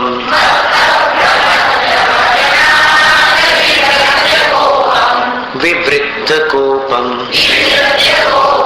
ऐरावताभमिव, ऐरावत नहीं बोलना, ऐरावत, ऐरावताभमिव मुद्धत मापतंतम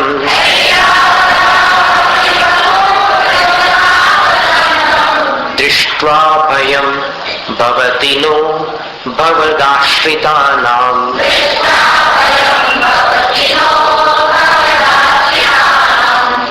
ऐरावताभम इभम, उसमें बीच में एक इब शब्द छुपा हुआ है तीसरी पंक्ति में। इब का अर्थ होता है हाथी, तो इभम दृष्टवा, हाथी को देख करके, भवदाश्रिताना, जिन्होंने भवत यानी आपका आश्रय लिया है, उनको भयम नो भवति, खतरा नहीं होता, डर नहीं लगता। कैसा हाथी? जो 15 दिन का भूखा हो, दुबला पतला हो, धक्का मारो तो नीचे गिर पड़े, ऐसी बीमार अवस्था में हो, उस हाथी को देखकर डर नहीं लगता? नहीं नहीं, अभी देखो आप ध्यान से सुनो कैसा हाथी हो। तो च्योतन मदाविल विलोल कपोल मूल मत्त भ्रमद भ्रमर नाद विवृद्ध कोपम, बहुत बड़ा समस्त पद है। ये 2 लाइनों में एक हाथी का विशेषण दिया हुआ है। कैसा हाथी हो? तो च्योतन मद, जब हाथी मदमत्त होता है तब उसके सिर के आसपास से एक स्राव निकलता है, एक रस निकलता है। जैसे भजिए की खुशबू आती है तो आपके मुंह से लार बहने लग जाती है, अंदर ही अंदर सैलाइवरी ग्लैंड से रस निकलता है। वैसे ही हाथी जब मदमत्त होता है तो उसके मस्तक के आसपास जो ग्रंथियां होती हैं वहां से एक रस निकलता है, उसको मद कहते हैं, मदजल। दृष्टांत सुनकर आपको बहुत हंसी आ रही है। तो च्योतन मदाविल, च्योतन का अर्थ होता है झरने वाले। वो मद जो होता है हाथी के सिर से झरने के समान धीरे धीरे धीरे धीरे रिसता है, बहता है। तो वो जो च्योतन मद, उस बहते हुए मदजल के कारण, वो एक सिक्रीशन है, एक प्रकार का स्राव है, उसके कारण आविल, आविल का अर्थ होता है मटमैला। तो उस मदजल के कारण मटमैला हो जाते हैं। कौन? विलोल कपोल, वो जो हिलते, विलोल का अर्थ होता है हिलने डुलने वाले, कपोल, कपोल का अर्थ होता है गाल। अब हाथी अगर दुबला पतला होगा तो उसके गाल हिलेंगे नहीं। हाथी जब एक एक कदम रखता है ना अपने और आगे बढ़ता है, और तगड़ा हाथी हो तो उसके गाल ऐसे थोड़े बहुत हिलते हैं। ऐसे बच्चों को भी आपने देखा होगा, अच्छा भरे हुए दालों वाला बच्चा हो तो दौड़ कर आता है तो उसका कैसे हिलता है चेहरा। तो वैसे ही वो इतना तगड़ा हाथी है कि वो जैसे एक एक कदम आगे बढ़ाता है तो उसके गाल आगे पीछे हिलते हैं। तो इससे आप अनुमान लगा लो कि वो हाथी कितना पुष्ट होगा। तो च्योतन मदाविल विलोल कपोल मूल, तो झरते हुए मद से आविल अर्थात मटमैले, हिलते डुलते कपोलों वाला जो हाथी है, उसके कपोलों के मूल भाग में, मूल का अर्थ होता है गाल की जड़। जैसे ये गाल है, अब गाल की जड़ जो है वो ये कहलाएगी, जहां से गाल प्रारंभ होता है, वो गाल का जो प्रारंभ वाला हिस्सा है उसको मूल कहते हैं। तो वो कपोल का जो मूल भाग है उसके पास में वो मदजल झर रहा है, और वहां क्या हो रहा है? मत्त प्रमद भ्रमर नाद विवृद्ध कूपम। अब वो हाथी के मदजल में जो खुशबू होती है उसमें ये विशेषता है कि उस खुशबू से जो भ्रमर, मधुमक्खी आदि होते हैं ना, वो आकृष्ट हो जाते हैं। कभी भी हाथी का मद जैसे ही झरता है तो उसके पास तुरंत मधुमक्खियां अगर कहीं आसपास के वातावरण होगी तो उसकी खुशबू से तुरंत वहां आ जाएंगी, अथवा भ्रमर आ जाएंगे। तो उनके आने के कारण मत्तप भ्रमर, वो भ्रमर जो होते हैं ना, वो मत वाले हो जाते हैं उसकी खुशबू से, उनको नशा चढ़ जाता है। हाथी तो है ही मदमत, लेकिन उसके मद जल की खुशबू से वो भ्रमर जो है वो भी मत वाले हो जाते हैं और वो भ्रमर वहां भ्रमण करने लग जाते हैं।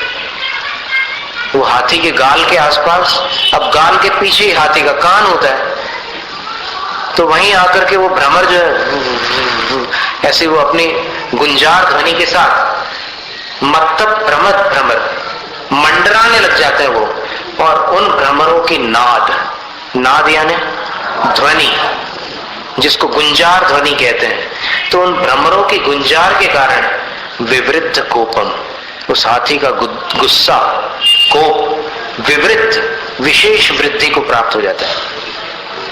वैसे मदमत्त हाथी थोड़ा क्रोधित तो रहता ही है, गुस्से में रहता है, और अगर उसके कानों के पास ये और संगीत चालू हो जाए भौरों का, तो फिर उसका गुस्सा और बढ़ जाता है। और कैसा है वो हाथी, जिसको देखकर भगवान के शरणागतों को डर नहीं लगता, वो हाथी। एक तो ये विशेषण हो गया उसका, और दूसरा विशेषण कैसा है, ऐरावताभम, इंद्र के वाहन ऐरावत जैसा विशाल काय है। कितना भयंकर होता है ऐरावत हाथी, होता सफेद है लेकिन साइज देखो तो कितना भयंकर से विशाल हाथी होता है। तो इतना बड़ा हाथी, बच्चा नहीं हाथी का। और कैसा हाथी है वो, उद्धतम, उद्धत है, मतलब महावत के वश में नहीं है। उद्धत का अर्थ होता है आउट ऑफ कंट्रोल, आपे के बाहर, उद्दंड,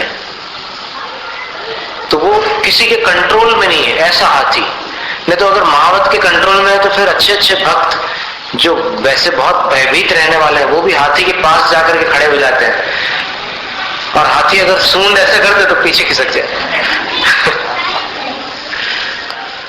लेकिन ये हाथी किसी के वश में नहीं है। और सबसे खतरनाक विशेषण अंत में दिए हैं, तीसरी पंक्ति के, आपतंतम। आपतंतम का अर्थ होता है अपनी तरफ आ रहा है।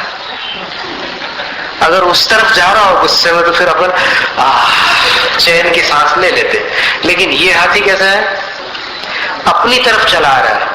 इसको देख करके भी भगवान के शरणागतों को डर नहीं लगता। मद झरनी से मट मैले हैं, हिलते डुलते जिसके गाल, फिर मंडराते भौरों का स्वर, सुनकर भड़का जो विकराल। ऐरावत सम ऊंचा पूरा, आगे को भड़का गजराज, नहीं डरा पाता उनको जो तब शरणागत है जिन राज। जय जय आदिश्वर स्वामी,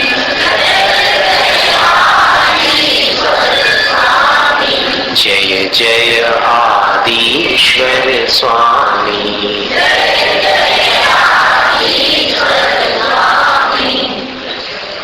तो ये हाथी के संकट का तो निवारण हो गया, मतलब भगवान के भक्तों को हाथी का संकट डरा नहीं सकता, क्योंकि उनको विश्वास है कि हाथी मूलतः शांत प्राणी है और शुद्ध शाकाहारी है। अभी मदमत्त हो गया तो क्या हुआ, मेरे हृदय में तो भगवान विराजमान है, मैं अगर इसके पास भी चला जाऊंगा तो यह हाथी नुकसान नहीं पहुंचाएगा। महावीर स्वामी की कथा अगर आपने सुनी हो तो एक बार किसी हाथी ने कुंडलपुर में उपद्रव मचा दिया था, सब लोग घबरा गए थे। तब राजकुमार वर्धमान उस हाथी के पास चले गए, वो हाथी दौड़ता हुआ उनकी तरफ आया, सब लोग घबरा गए कि अब क्या होगा, लेकिन राजकुमार वर्धमान ने ऐसे हाथ किया, वो हाथी शांत हो गया और उनके चरणों में झुक गया। तो वर्धमान ने उस हाथी का बड़े प्रेम से स्पर्श किया। और इस हाथी से संबंधित एक घटना और भी है, पर वो हम फिर बाद में सुनाएंगे। वो वर्तमान की घटना है और हमारे आंखों के सामने घटी हुई घटना है।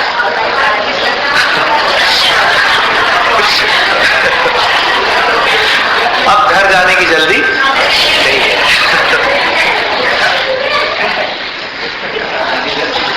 अब समस्या ये है कि अगर हम कल बताते हैं शुरू में, तो शुरू में सब लोग आ नहीं पाते, क्योंकि इंडियन टाइम है ही हिंदुस्तान में। तब क्या करें बोलो, आज बताते हैं।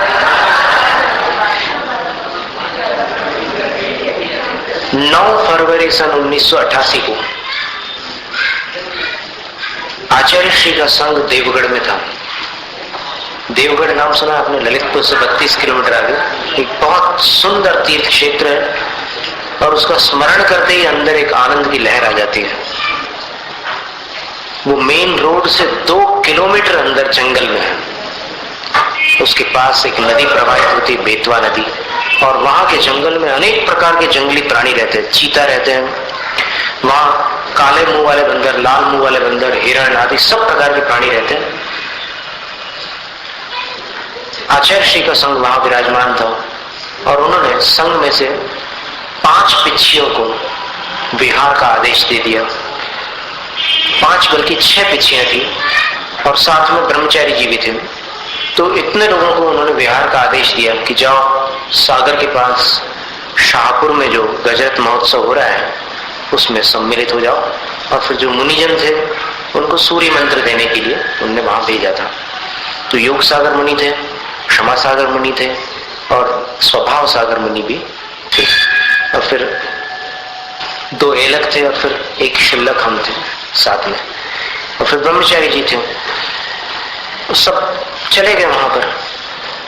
और जब शाहपुर पहुंचे, और जिस दिन गजरत की फेरी हो रही थी उस दिन बोलियां लगा लगा कर, क्या है कि जैन समाज में एक पद्धति चल पड़ी है बोली की। ये एक सामाजिक विधि है, धार्मिक पद्धति नहीं है, लेकिन समाज में अब पैसे कैसे निकालो। किसी कवि ने एक कविता लिखी है, उसमें ये पंक्तियां लिखी है कि नींबू को निचोड़े बिना रस नहीं निकलता, और बनिए को निचोड़े बिना धन नहीं निकलता।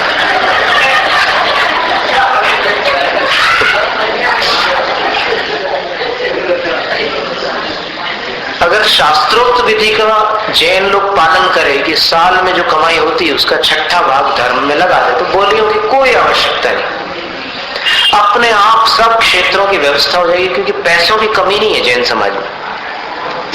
सिर्फ 6ठा भाग आपको धर्म में लगाना है, तो अपने आप सारी व्यवस्थाएं हो जाएगी। ये हम जानते हैं कि नो फंड्स नो वर्क, अंग्रेजी में कहावत है। दाम नहीं, काम नहीं, इसलिए उसकी तो जरूरत होती है।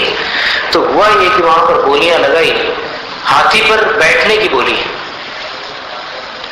तो हाथी पर इतने लोग बैठ गए कि फिर वो हाथी विचलित हो गया, और हाथी विचलित होता है तो भयंकर दुर्घटना होती है। कई बार ऐसी घटनाएं घट चुकी है, गजरथों में कई बार आफत आ चुकी है, और कई स्थानों पर तो आदमी लोग दब गए हाथी के पैर के नीचे। ऐसी दुर्घटनाएं भी घटी है, आपने भी सुना होगा, कभी किसी ने देखा भी होगा। तो हुआ ये कि वो रथ पर लोग चढ़ते जा रहे थे, और 2 हाथी थे वहां, और उन 2 हाथियों में से एक हाथी का मद झर रहा था, तो वो ऐसे ऐसे झूमने लगा। अब महावत को चिंता हुई कि ये हाथी जो है इसको अब कंट्रोल करना पड़ेगा। तो कंडे की अग्नि से वो कंट्रोल करते हैं उस हाथी को, मधुमक्खियों को भगाते हैं, और उस मधजल की खुशबू से बहुत सारी मधुमक्खियां आ गई। अब उन मधुमक्खियों की आवाज को सुन करके वो हाथी आगे तो जा नहीं सकता था क्योंकि रथ रुका हुआ था, लेकिन वो आजू बाजू ऐसे ऐसे हिलने लगा। अब फिर महावत ने चेतावनी दी कि सब लोग उतर जाओ नीचे रथ से, अभी कुछ भी हो सकता है, ये हाथी अब थोड़ी ही देर में उपद्रव मचाने वाला है। तो फिर लोग उतर नहीं रहते, बोले हमने तो बोली लगाई है। अरे भाई बोली लगाई है तो क्या मौत की बोली लगाई है क्या? तो जब वो माने नहीं तो फिर मुनियों को सामने आना पड़ा। वहां स्टेज से क्षमा सागर महाराज, योग सागर महाराज वहां तक क्या है, और सबको बोला कि उतर नीचे, ऐसे करके उतारना पड़ा। सबको नीचे उतारा, और उसके बाद हाथी को बहुत मुश्किल, महाराज ने बोला कि अभी सब लोग खड़े हो जाओ यहाँ, नमोकार मंत्र पढ़ने लगो। नहीं तो अगर दुर्घटना हो गई तो फिर बोली बोली एक तरफ रह जाएगी। रथ पर घूमने का अलग मजा है, वो वीडियो फोटोग्राफी कर रहे हैं वो लोग, वो सब एक तरफ रह जाएगा तो फिर कुछ दुर्घटना हो जाएगी। तो सबको खड़े किया महाराज ने, और सबने हृदय में भगवान का स्मरण किया। आदिनाथ भगवान की जय, आदिनाथ भगवान की जय बोल रहे थे। अपनी केवल अरहंत शरणम पवज्जामि, इस समय भगवान अपनी शरण है और धर्म ही अपनी रक्षा करेगा। थोड़ी देर बाद वो हाथी शांत हो गया, वरना हाथी आसानी से शांत होता नहीं है और वो आसानी से गुस्से में भी नहीं आता। जो ज्यादा शक्तिशाली होता है उसको गुस्सा बहुत मुश्किल से आता है और आने के बाद बहुत मुश्किल से जाता है। तो उस हाथी का मतलब अंतर मुहूर्त में हमने अपनी आंखों के सामने उस हाथी को शांत होते हुए देखा। इसलिए इस काव्य पर हमें पूरा विश्वास है कि जिसके हृदय में भगवान है, हाथी भी उसका कुछ बिगाड़ नहीं सकता, और जिसके हृदय में बोली है तो कुछ भी हो सकता है भाई। इसलिए भगवान को हृदय में विराजमान करो, धन को धर्म में लगा दो। स्तोत्र पठन में मेरे द्वारा यदि जो कहीं कहीं प्रमाद से कुछ अर्थ वाक्य पद मात्रा छूट गई, सरस्वती मेरी उस त्रुटि को कृपया क्षमा करें और मुझे कैवल्य धाम में माँ अविलंब धरे। वांछित फलदात्री चिंतामणि सदृश मात तेरा, वंदन करने वाले मुझको